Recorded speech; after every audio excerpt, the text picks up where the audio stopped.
সব বন্ধুদের জানাই সুস্বাগতম। তো আপনারা জানেন যে আমি একটা অপারেশন হয়েছিল বলে হসপিটালে ছিলাম। তো হসপিটালেও কদিন শুধু গলা, গলা ভাত দিচ্ছিল, আর সেদ্ধ সবজি দিচ্ছিল, দই দিচ্ছিল আর খিচুড়ি দিচ্ছিল। বাড়িতে এসেও তাই খাচ্ছি। সেদ্ধ ভাত আর খিচুড়ি।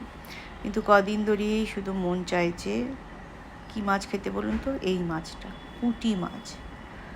আমার বাপের বাড়ি যেখানে সেখানে খুব সুন্দর বড় বড় পুঁটি মাছ পাওয়া যায়। মৌরলা মাছও খেতে ইচ্ছা করছে। তো মনে হচ্ছে বেশ পাতলা করে মা একটা ঝোল বানিয়ে দিত।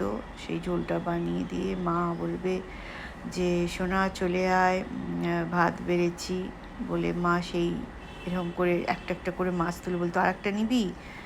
চামচে করে করে তুলে দিত। সেটা মন চাইছে। আসলে বোধহয় শরীরটা খারাপ হলে মনে হয় মায়ের কাছে যাই বা আপনজনদের কাছে থাকি। তো এখন আমার মাছ মাংস খাওয়া বারণ, সেসব কিছু খাচ্ছি না। কিন্তু কী প্রচণ্ড পুঁটি মাছ, মানে পুঁটি মাছ তো মুম্বাইতে পাওয়া যায় না।